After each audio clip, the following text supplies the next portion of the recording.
Hi everyone, I'm Julie Hartman.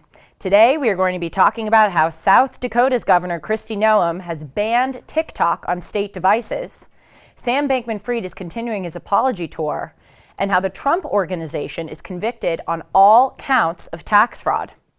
I'm also going to end the show today by talking about my reasons for being a conservative that don't have anything to do with it as a political worldview. This is Timeless.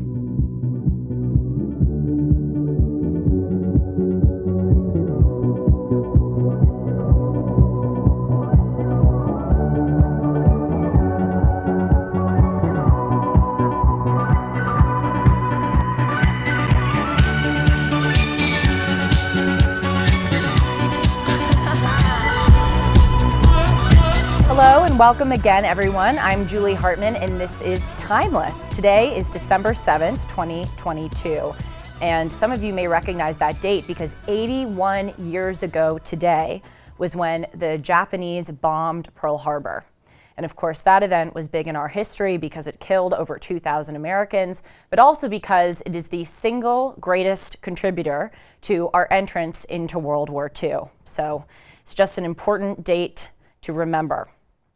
I want to start off the show today by talking about a pretty great, I think, announcement coming from South Dakota. South Dakota's Governor Kristi Noem has officially banned government workers from having TikTok on their state-owned devices. So 2 days ago, she wrote an op-ed in the Wall Street Journal about this decision, which again, I thought was very well written and very well said. And she just said, look, TikTok has ties, very strong ties to the Chinese Communist Party, and it is just not safe for South Dakotan government employees to have this app on their state-owned or state-leased devices because those devices have confidential government information, but also has a lot of personal information about South Dakotan citizens. So in an executive order, she, effective immediately, has banned this from government phones. Now, some of you may remember, and this was a big controversy early on in Trump's presidency, President Trump tried to ban TikTok for the same reasons that Governor Noem is prohibiting it for government workers. The parent company of TikTok is called ByteDance, and ByteDance has very strong ties to Beijing. And 80 million Americans today actually use TikTok, which is scary. And it is well documented at this point that ByteDance keeps track of the user's personal information. They gather things that, information that you have on your phone, like your financial records, your birthday, even your social security number. They also keep track of messages that you send on the TikTok app, and even they keep track of messages that you are just about to write that you haven't even gone through with sending. So needless to say, TikTok has a huge surveillance apparatus. I'm sorry to admit this, I'm sorry for myself. I actually used TikTok a few years ago when I was a freshman or sophomore in college. And, it's just kind of a fun app to make fun videos on. And then when I realized that all of my information was being passed along to the Chinese Communist Party, I got rid of it. But hopefully it's not too late for me. Anyway, though, so Trump tried to ban this 2 years ago, and it was fascinating because, 2 years ago, but it was fascinating because 2 weeks ago, a Democrat Senator Matt Warner, actually came out and said that he was originally against Trump for banning this app, but now he actually supports Trump's decision and says that he was right. Let's play the clip. It can't be controlled for security reasons by China. Too big, too invasive, and it can't be. I think Donald Trump was right. I mean, TikTok is an enormous threat. Again, this is pretty stunning because this is someone who was very much against Trump doing this 2 years ago, and now a lot of people are realizing that Trump was in fact right. But what's interesting is that last night I was doing some digging on the reactions to Governor Kristi Noem's decision to ban the app for government workers. And I saw all of these comments on Twitter and on Reddit where people were saying that conservatives are hypocritical when it comes to social media. These people were saying, when it comes to one social media app, Twitter, conservatives want it to be an open thing to be used by everyone. But then when it comes to another app, that is TikTok, they want to ban it. And look, I feel kind of stupid saying this to you because I feel like it's just so obvious that these circumstances are very different. TikTok has ties to our principal foreign adversary, and it's a mechanism for that foreign adversary to spy on our citizens and collect data on us, whereas Twitter is run by an American. He's not, to our knowledge, passing any of our information along to foreign governments, and he's trying to allow free speech. So to me, it seemed beyond belief that someone would even take the time and energy to compare the two situations. But then I realized that I think this is a really good example, unfortunately, of how many of us have lost our ability to think clearly.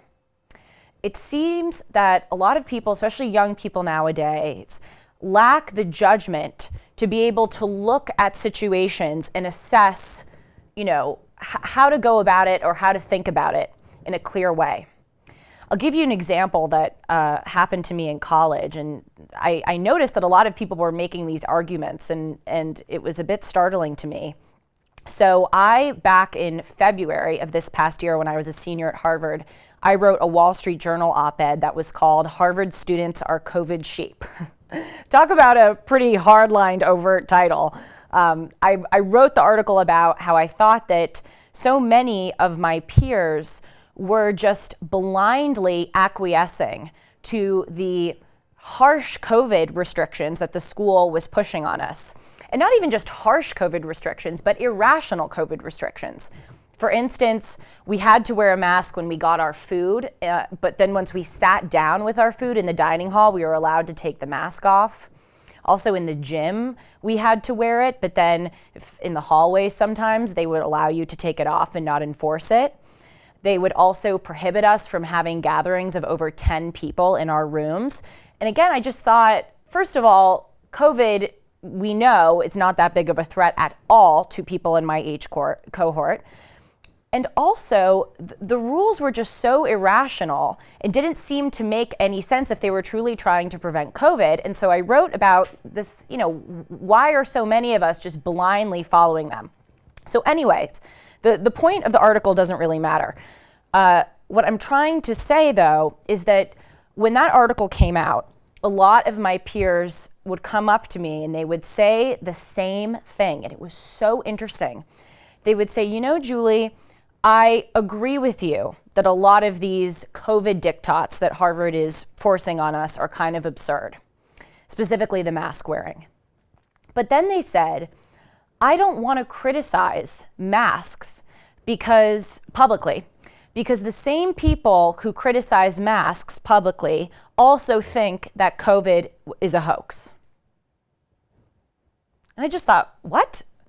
I criticize masks publicly, and I don't think COVID is a hoax. They seem to have this very odd, unclear way of thinking that they couldn't criticize one thing because then criticizing that one thing would come with a whole host of other views that they were that they were assumed to have had. And another example of this is that I went on Dennis's show 2 summers ago and I talked about feminism and how I think that, 100 years ago, feminism, obviously when it was a force that was trying to get equal rights for women, was a really good thing. But now feminism is teaching people my age these corrosive ideas like men and women are the same. And I argued that this idea that the feminists have pushed, that men and women are the same, has fueled this casual, meaningless obsession with sex and hookup culture that is so prevalent on college campuses. And again, it was very interesting. I had a lot of people come up to me and say, Julie, I kind of agreed with your analysis in that video about feminism, but I don't want to criticize feminism because the same people who criticize feminism think that women shouldn't have rights. It was the same argument that they used with I can't criticize masks because the same people who criticize masks think that COVID is a hoax. And those two instances really stuck out to me as indicative of us lacking clear thought and judgment. And then I was reminded of them when I was going through Reddit and I was going through Twitter last night and I was reading these comments where people are accusing conservatives of being hypocritical. And they so obviously can't see that these are totally different situations. I think a huge component of this lack of judgment, comes from the fact that many people do not want to stray from the crowd. They don't want to say that they may agree with Kristi Noem in banning TikTok for government workers. They don't want to say that they agree with me about the absurdity of masks or the absurdity of some of the modern arguments for feminism. They may kind of intrinsically know that it's true, but they're so afraid of what people are going to think of them if they actually come out and say this stuff. And that's unfortunate because if you look at judgment, a key ingredient of having good judgment is having courage. You need intelligence to have good judgment. You need to have self-confidence, but you also need to have the courage to be able to make that judgment publicly and to make good arguments.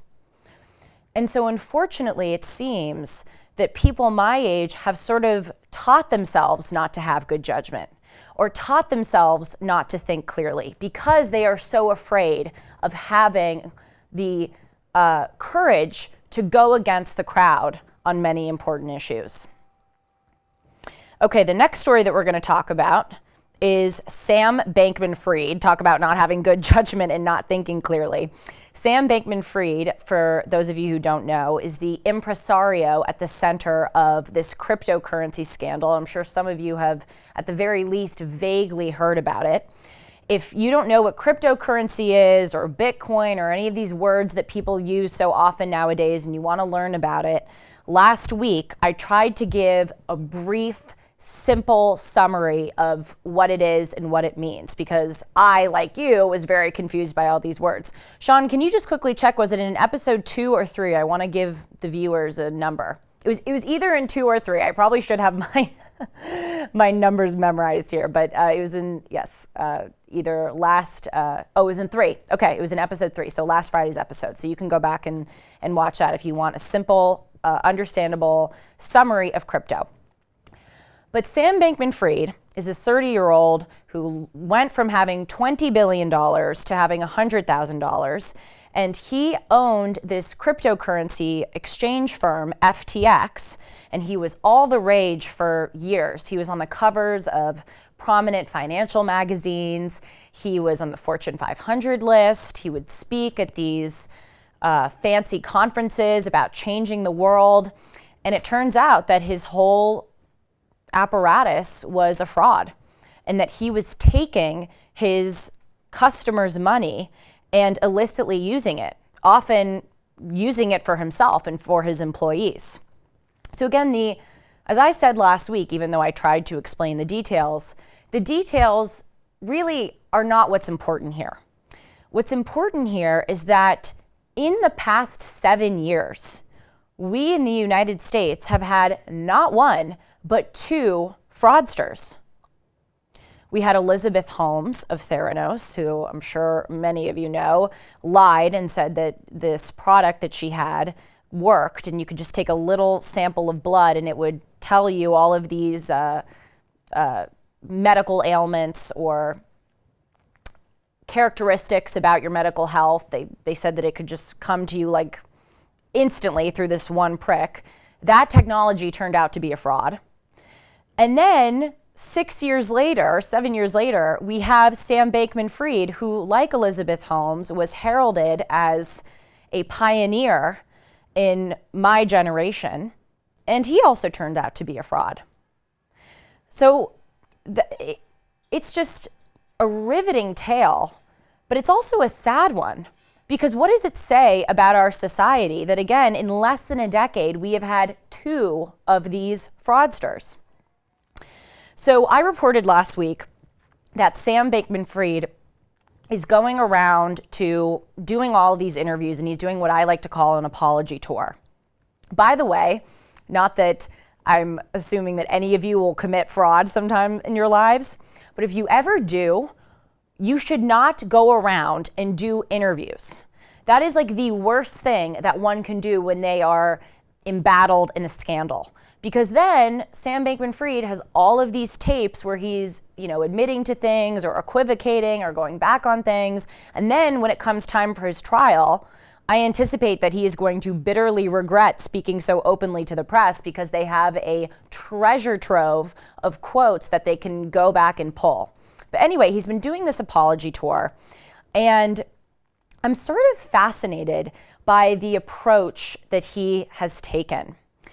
He seems to kind of want to admit that he has done wrong, but he can't fully get there.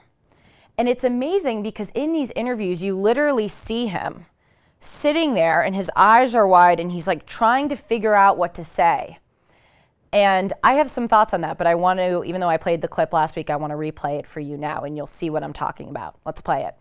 Did you know that FTX deposits were used to pay off Alameda creditors? I don't know of FTX deposits being used to pay off Alameda creditors. So you do know, and you did know, that FTX deposits were being funneled to Alameda? So I was vaguely aware that that was how some wires were being sent in the first place. Didn't that set off alarm bells in your head?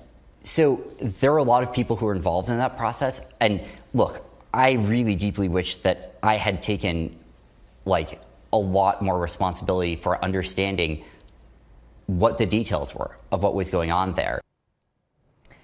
So this sort of in-between state that Sam Bankman-Fried seems to be pursuing right now reminded me of this book that I read a few years ago. And it was by this Princeton philosophy professor named Harry Frankfurt, and it was called On BS. I don't know if I can say the full name on YouTube. Sean will have to tell me if I can curse on the air, but the name of the book is called On BS. And in the book, he talks about the difference between people who lie and people who BS. Obviously, those are two mechanisms of evading the truth, but Frankfurt argues that they're actually different approaches. A liar is someone who knows the truth and yet still purposefully avoids it and tries to lead you to falsehood. Whereas a BSer is someone who kind of doesn't know what the truth is, and they kind of oscillate between truth and falsity because they don't really know where they stand. So maybe at one moment they're telling you the truth, but then in another moment they're not. I think that Bernie Madoff, who was another big fraudster that happened, so we have 3 of these in less than 20 years. That's pretty amazing. Bernie Madoff, his crimes were exposed in 2008, and I think that he was a liar, but he knew that he was a liar. He admitted publicly to misappropriating funds and stealing from his customers. Elizabeth Holmes is a little bit of a different story because I think that she has I don't know if she's a psychopath or a sociopath. I think that there's a large part of her that is deluded. And she's maybe convinced herself that she didn't do wrong. But nevertheless, I would still put her into the category of liar because it seems like she knows at some level that she has done some wrong. Sam Bankman-Fried, though, I would put into the other category. I would call him a BSer. Because in these interviews, again, he seems to just go back and forth. He kind of admits to wrongdoing at one moment, and then he backtracks or he denies. And I look at that person, and I just see someone, and by the way, this is not at all a way of me condoning what he has done. It's not. He deserves punishment. But nevertheless, I do think that he is confused. I don't really think he knows what he did or what he thinks about what he did. So this past weekend, I was doing some digging on some other interviews that Sam Bankman-Fried said because I love psychoanalyzing him.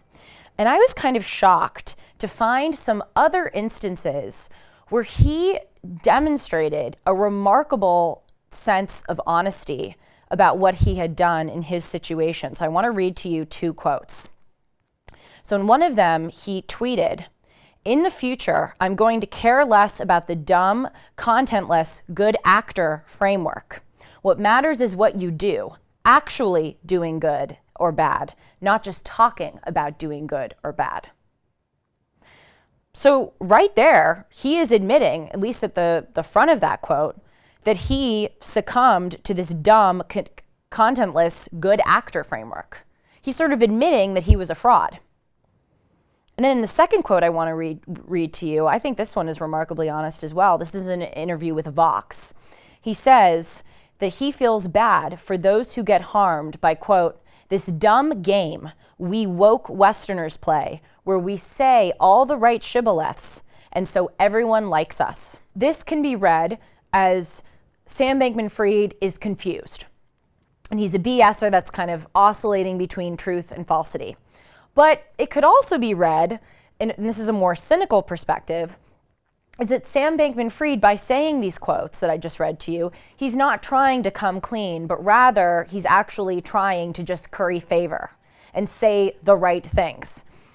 Because what's interesting is that in this quote where he says that he wants to actually do good instead of talking about doing good, he's kind of falling into the trap of what he's saying. Like by saying that, again, he's just talking about wanting to improve instead of actually doing the work to do good. But nevertheless, even if these admissions that Sam Bankman-Fried has been making, even if they are insincere and self-serving, I still think that there is a benefit to us from him coming out and saying these things as overtly as he clearly is. He is right that in the West, we woke people value what people say more than what people do. He's right that if you just say all the right platitudes, that basically your behavior can be overlooked. And we see this not just with the fraud of Sam Bankman-Fried, but we see this all the time in our society in general. Look at someone like John Kerry or Leonardo DiCaprio, who both claim to care so much about climate change, and yet they fly on private jets. That is a classic example of if you just say the right things, it doesn't matter what you actually do. Another example, and this is one that I talked about at length last week, is that President Biden, when he was running for office, promised the American people that he would, quote, be the most pro-union president you've ever seen. That's what he told us. And then, as we know last week, he called onto Congress to force an agreement on the 12 railroad unions who were going to strike. And essentially what he did by having Congress get involved and sort out their contract for them was that he prevented unions from collective bargaining and from striking, which are the two most essential components of being in a union. President Biden also, and I talked about this yesterday, has claimed repeatedly that he never knew anything about his son's business dealings. Of course, his son, Hunter Biden, and all of this information is coming out about his laptop and what that laptop, pictures and emails that laptop had, where it reveals that both Hunter and his father were getting money from foreigners. But President Biden says that he knows nothing about it. But really, in reality, we're finding out, thanks to this laptop, that he did know. So again, yet another example. Just say whatever you need to say, and your actions don't matter. How about Mayor Lori Lightfoot in Chicago, or the horrible, horrible district attorney that we have here in Los Angeles, George Gascon? These figures all the time say that they care about the people. They care about reducing crime. They care about keeping our streets clean. And then you see the results. You see the homeless encampments. You see crime skyrocketing in Chicago and Los Angeles. Those are two of the biggest cities in the country as far as instances of crime. But again, they just say the right things. Or how about everyday liberals who I see and saw so much during college, who would say that they care so much about tolerance and diversity, and yet really under the surface they have no tolerance for diversity of thought. And you know, I find it to be interesting that we as a society have become sort of jaded to this. Again, in a weird way, I'm sort of grateful for Sam Bankman Fried saying this quote about how we woke Westerners play these dumb games where we say the right things and we're rewarded, because I hope that a fraudster like Sam Bankman Fried making that admission will wake us up to how prevalent it is. It is so around us that we seem to have lost the ability to react appropriately to it. Last night, Harry and Meghan, the royals, the Duke and Duchess of Sussex, got an award in New York City for fighting institutional racism in the monarchy. By the way, I'm going to talk about Harry and Meghan next week because, as some of you may know, they are releasing this Thursday and also, I believe, next Thursday, they're releasing these two-part documentary special on Netflix where they are talking about the horrible treatment that they had when they were royals. And it's just, again, so convenient that Harry and Meghan claim to care so much about climate change and our carbon footprint, but then yesterday, to get the award last night, they flew on a private jet from Los Angeles to New York City. And so I was actually talking to a friend about this morning, and I said, God, can you just believe these people and just the overt hypocrisy? And my friend's response to me was telling. She said, yeah, you're right, they're hypocritical, but everyone does it. And I thought, so what, everyone does it? Yes, everyone does it, but why have we become so jaded? Why is it that a certain cohort of people thinks that it's okay for us to criticize someone like Thomas Jefferson, who claimed to care about the dignity of the individual and was this founding father with supposedly, humanity-changing ideas, and yet he owned slaves? How do those people think it's okay for us to criticize Thomas Jefferson for owning slaves, but that same cohort of people will not criticize Harry and Meghan for flying on a private plane when they claim to care about climate change? Maybe the degree of offense is different, but the principle here is the same. The principle is that you are saying things that are not in accordance with the way that you are living in your values. So look, again, I don't know if Sam Bankman Fried is trying to have this cleansing moment where he's coming out and he's trying to tell the truth, or if he's just doing it to self-serve and cover his own tush. But we still need to be thankful that at least he has made this admission, and I hope that he will continue to make similar ones in the future. Now on to our third news story of the day. The Trump Organization yesterday was convicted on all counts of tax fraud. So I want to give a little bit of an explanation as to what was at stake here and what was going on. So companies have different ways of compensating their employees. Obviously, there's overt compensation, which is salary, but then there's this also kind of gray area of compensation that's called in-kind compensation. And these are essentially benefits. This is essentially when a company gives you goodies. And obviously, depending on the company, the level of the goodies differs. So there was a case a few years ago where a company gave out Thanksgiving turkeys to its employees. And those employees, and they also gave out supermarket gift cards. And apparently some of the employees did not report those gifts as part of their compensation, as part of their taxable income, and the IRS went after them. That, to a much greater extent, is what happened in this Trump Organization case. So there was a Trump Organization employee. He was the CFO of the Trump Organization. His name was Alan Weisselberg. And he got a lot of goodies from the Trump Organization. One of them was that he had his grandchildren's tuition paid, and he also had access to an apartment thanks to the Trump Organization. And so what I want to say about this is, look. Sorry. Before I look you, let me just give one other piece of background information. The IRS and New York State say that these in-kind compensations, like the turkey example, have to be reported as taxable income. Okay, now I can look you. Look, this is clearly not okay. Clearly, it was not a good thing for this Weisselberg guy to not report the grandchildren's tuition and the use of the apartment as compensation if he was supposed to. I am the kind of person that shows up to the airport 3 hours early. I am someone who constantly dots my I's, crosses my T's, and I think it would behoove everyone in society to do the same. And frankly, it was incredibly stupid of the Trump Organization to not report these in-kind compensations to the IRS or to New York State because Trump was running for office, and obviously he was probably going to be investigated at some point down the line. So it was frankly just stupid.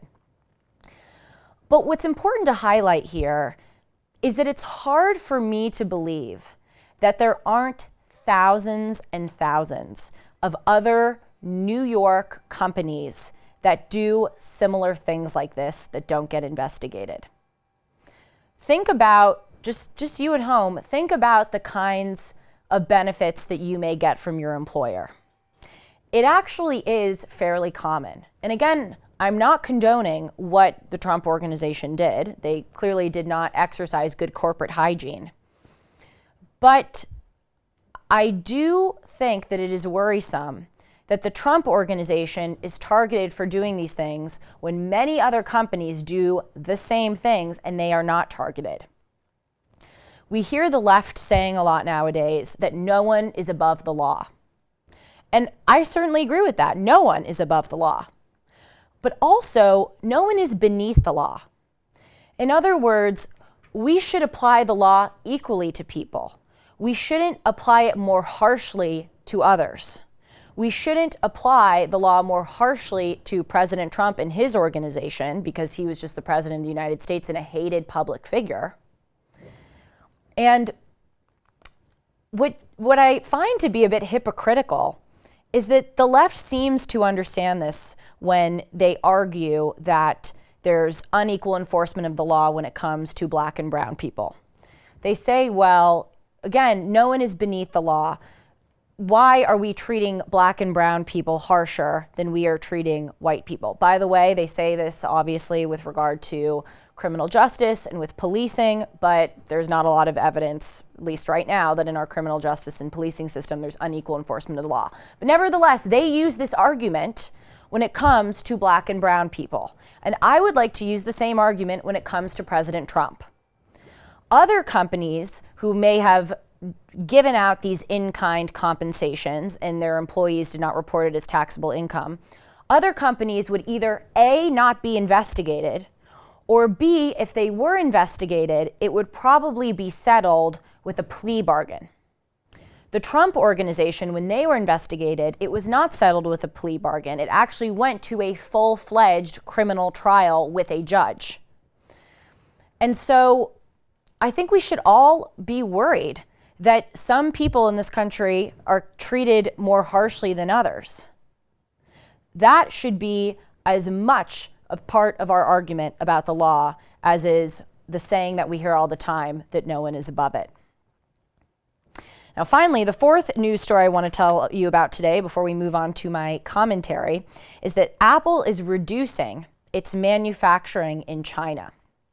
So Apple has come out and said that they want to start shifting their supply chain to other parts of Asia, and they mentioned specifically India and Vietnam.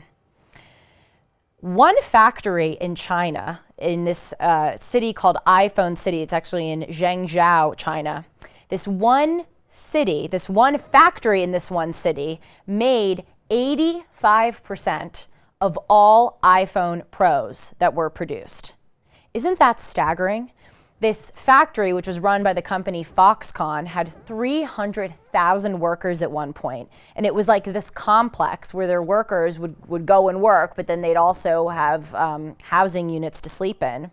And so clearly, so much of Apple's business was concentrated and is still concentrated in China. So it's a pretty big move for Apple to come out and say that they're going to want to shift their supply chain. And what this indicates is that Apple is seeming to lose confidence in China or their leadership. And I would like to speculate that this may have something to do with the actions of Xi Jinping, who, of course, is the president of China, over the past few years. The previous president before Xi Jinping was relatively stable in his decision making. Then Xi Jinping, about a decade ago, comes into office. And for the first 5 years, he also sort of seemed stable in his decision making. But then in the past 5 years, the most recent 5 years, he seems to have made these pretty bold moves that I speculate might be scaring Apple. One of them is, of course, that Xi Jinping has both overtly and covertly expressed an interest in using military force in Taiwan. Another one is that Xi Jinping has implemented incredibly harsh COVID policies. I reported on this last week, where they have welded apartment doors shut so that people cannot get out of their apartments and leave quarantine.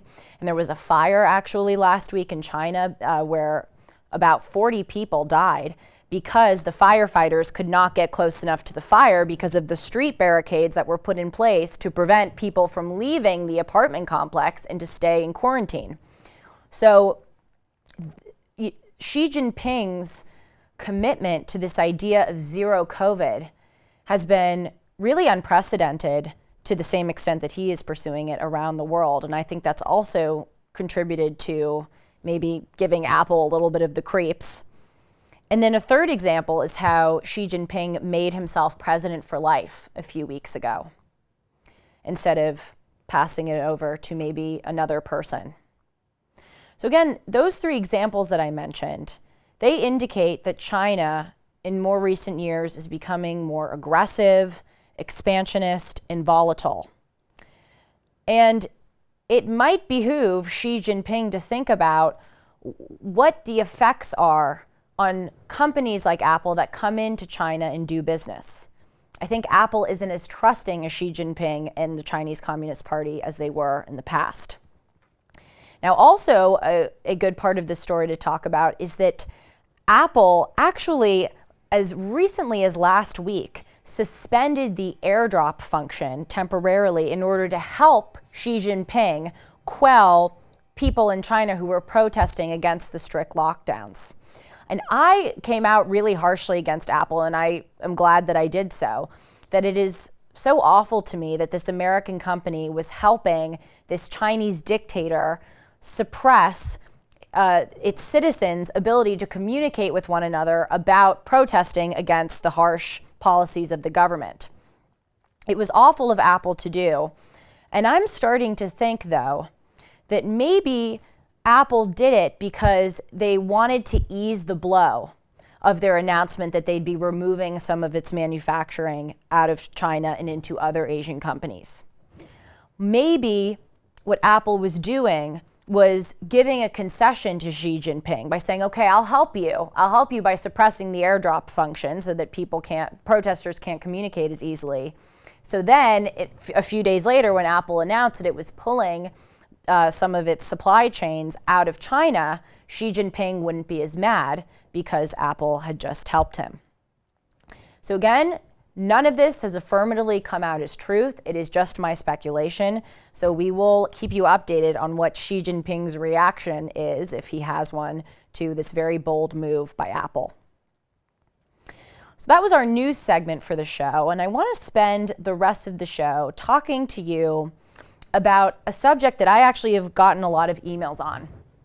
And that is, and by the way, before I tell you what the subject is, I want to tell you that you can all email me at julie@hartman.com.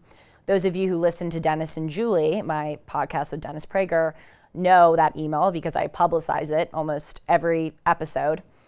And I want to encourage you, the timeless listeners, to email me and tell me, what you like about the show, what you don't like about the show, whatever you want, I want to hear it.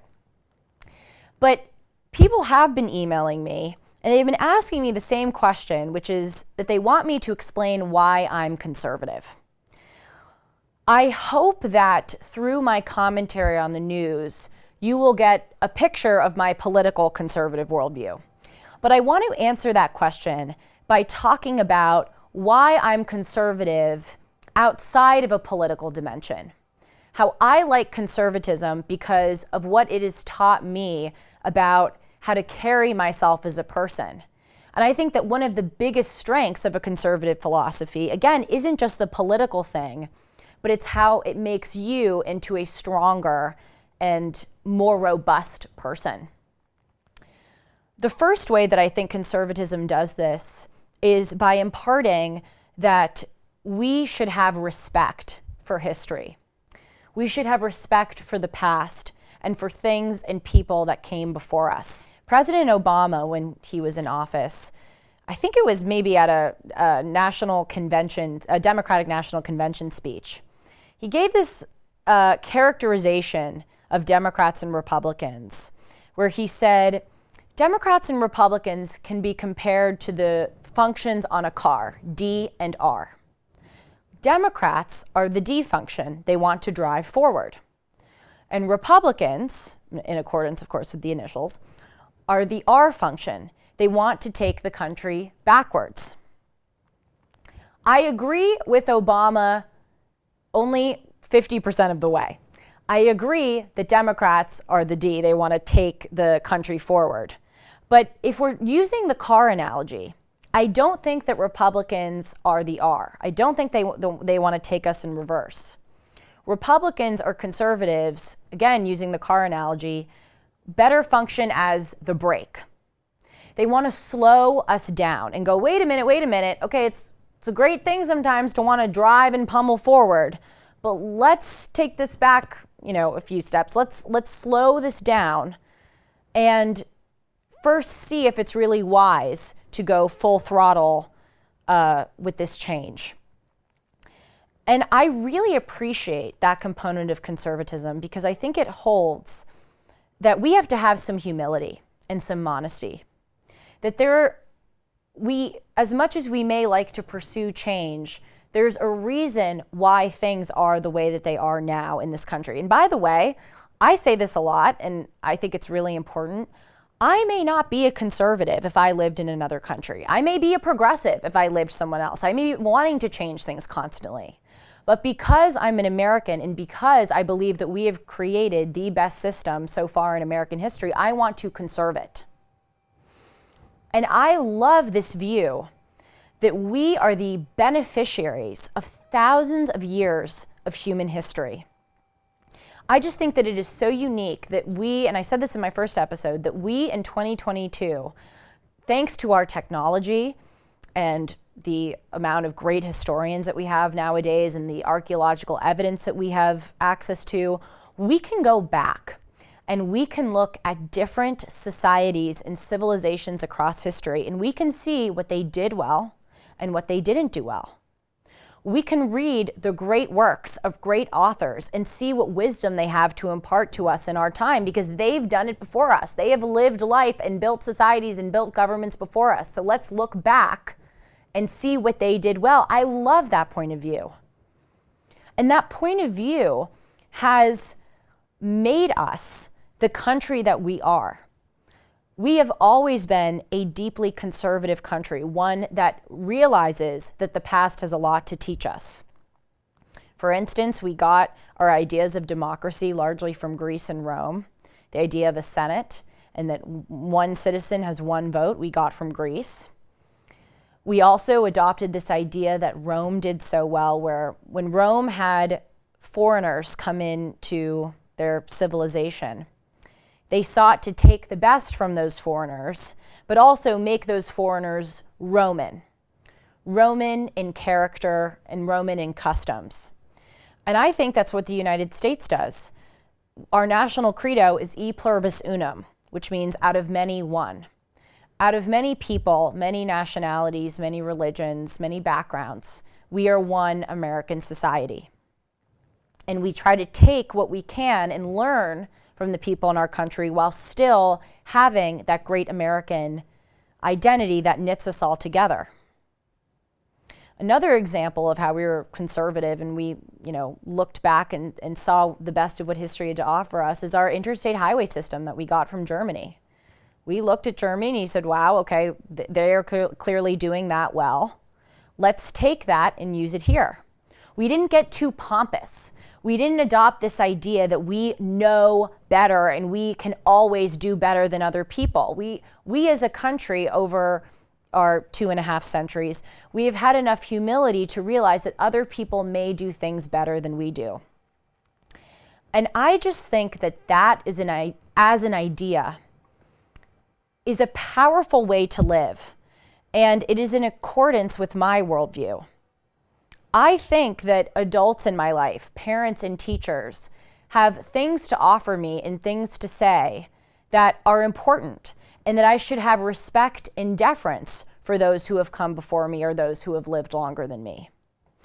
Nowadays, people my age have this idea that people who are older than us don't have any wisdom.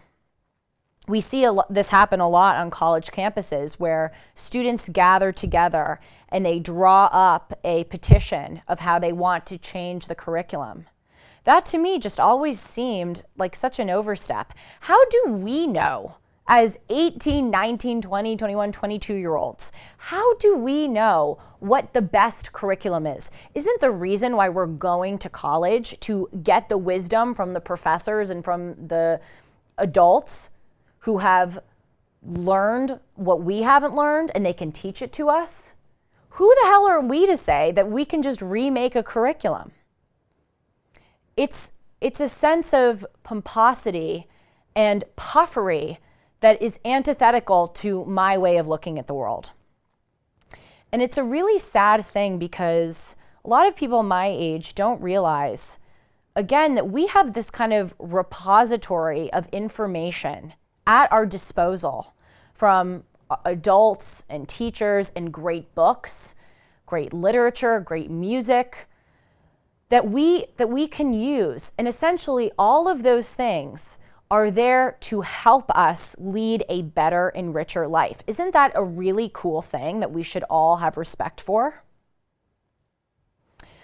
And I also love that having respect for this history allows you to have pride in your country. I mentioned in the first episode that that's one of the things that I think that we have really lost as Americans, and it's a tragedy because we, out of all people, have so much to be proud of. That doesn't mean that everything in our history has been perfect, but we have provided more security and more blessings to people in our country than any other civilization has done for their people throughout history. I had a friend in college who is from a post-Soviet country. And I asked her, I said, what were some of the culture shocks for you when you came to the United States for school?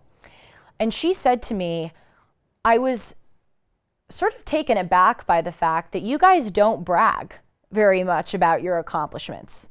She said, in my country, when we have a figure skater go to the Olympics and that figure skater wins a medal, it's on the cover of our newspapers. We go on the streets and we celebrate this person and we feel such pride that our country produced someone with that level of talent.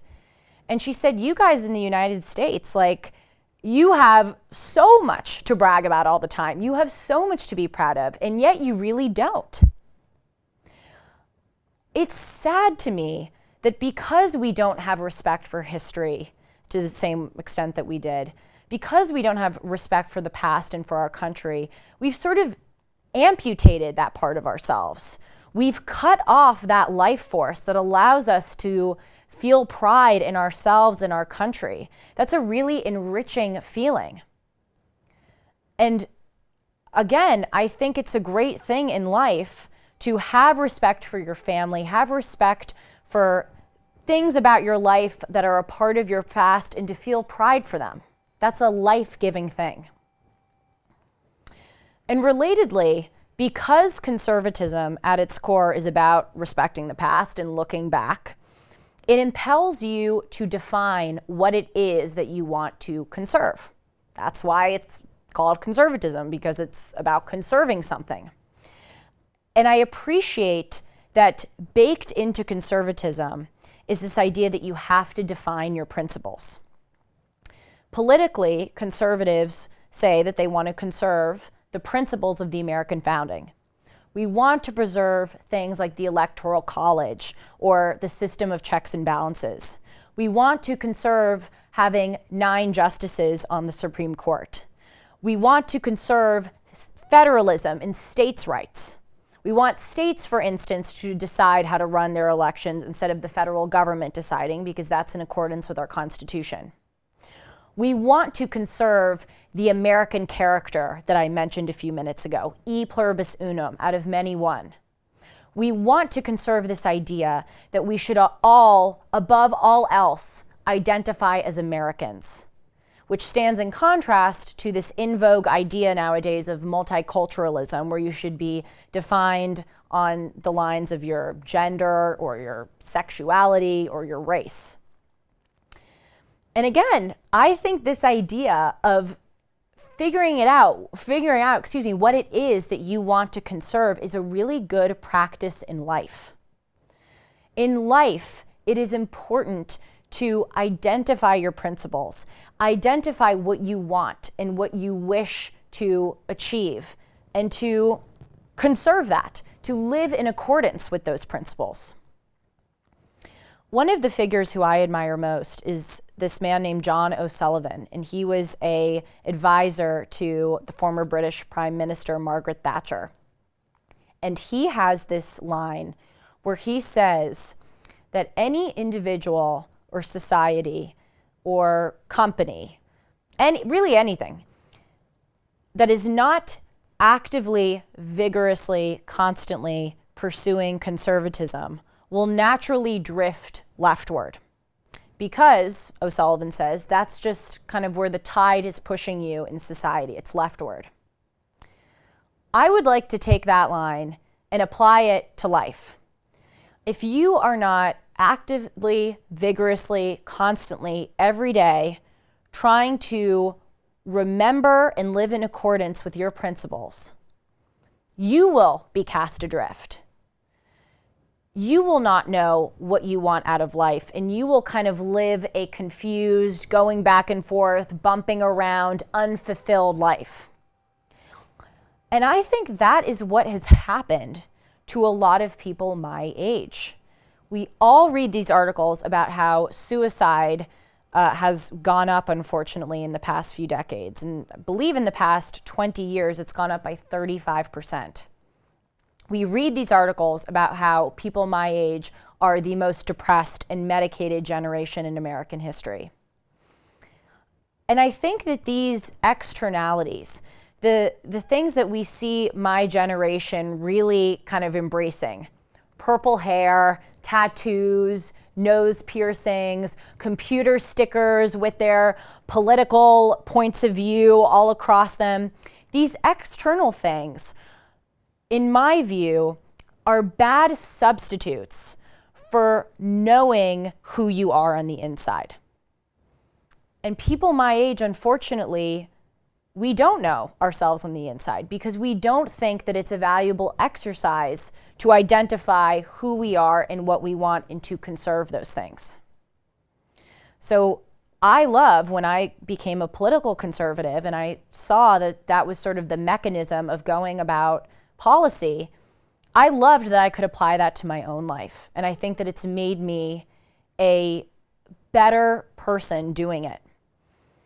I say at the end of every episode on Timeless, I say this line, I'm sure some of you know it. It's that, of course now, I'm trying to remember what the line is that I say. Yes.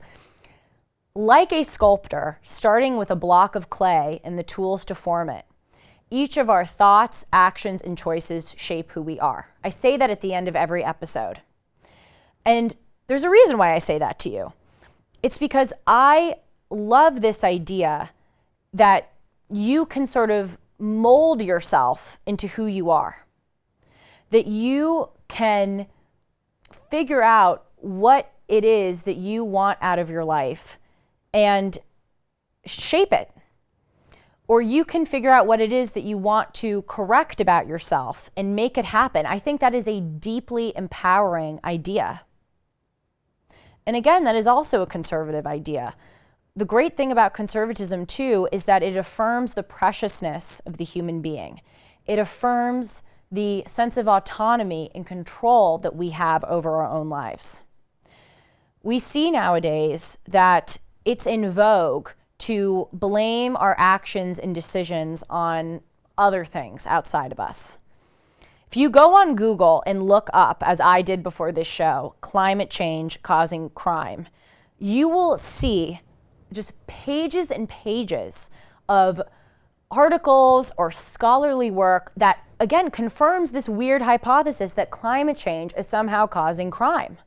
That is now a very in vogue, accepted idea, that it's not a person and their shabby values that impels them to commit crime, but somehow climate change, the anxiety of having the planet warm. There's also a Harvard doctor that made the news a few weeks ago for saying that racism and obesity are inextricably tied. Again, it's not you and your personal decisions that determine whether or not you gain weight. It's racism. And I think, and I mentioned this in my first show, this reduces you as a human being. It reduces you to someone who doesn't have any sense of control over their actions. And what conservatism has taught me is that you do have individual responsibility. You can mold yourself like clay. That is a very cool thing. I talk about how on Dennis and Julie, I have a little bit of a problem cursing, which my producers will tell me if I've improved on. I think I've improved on it. They're nodding. They're kind of, Rick doesn't seem to think so. I think I've improved on it. But I actually really love that I have a problem with cursing and that I talk about it, because I just think it's a really cool thing that, again, I have the power as a human being to change that habit about myself and make myself better. That is one of the most empowering things in life. And conservatism politically has taught me that because of its emphasis on individual responsibility, but also because it affirms the value of the human being writ large. You know, one of the issues that I'm a bit conflicted about is abortion. And when I first started on my conservative journey, as I like to call it, I had a bit of anxiety about my ambivalence about this position. But then I realized, you know, I think that pro-life people, even though I may disagree with them, I'm still kind of sorting it out. Pro-life people are some of the most principled people out there because they are affirming that life is precious, that child in there has value. And even though I may disagree, at least for now, at that position, I love the fact that they think in those terms, that they think that every human being, even a child that is not fully formed yet in the womb, has some intrinsic value. Also, if you look at another conservative position, the death penalty, that has also taught me the infinite preciousness of a human being, even though it seems paradoxical. Because the death penalty holds that human beings are so precious that if you harm another person, if you kill them and take away their life, your life will be taken away. And so I think that as I go on in my life, I'm 23 years old, these non-political but more sort of principled, lifey worldviews of conservatism, I think will sustain me and continue to make me a better person. And I just want to alert you to these two, because again, I think that one of the greatest strengths of conservatism isn't necessarily the fact that it has certain political positions, but because it is this great way of looking at the world. That is it for today. Thank you so much, everyone, for tuning in. I can imagine we went a little bit longer today than usual, and I hope that we'll be able to do that again in the future. And again, you can email me at julie@julie-hartman.com, and you can follow me at Julie R. Hartman. And again, as I said a few minutes ago, like a sculptor with a block of clay and the tools to form it, each of our thoughts, choices, and actions shape who we are. So let's think clearly, choose wisely, and act with principle and determination. See you tomorrow. Thanks so much.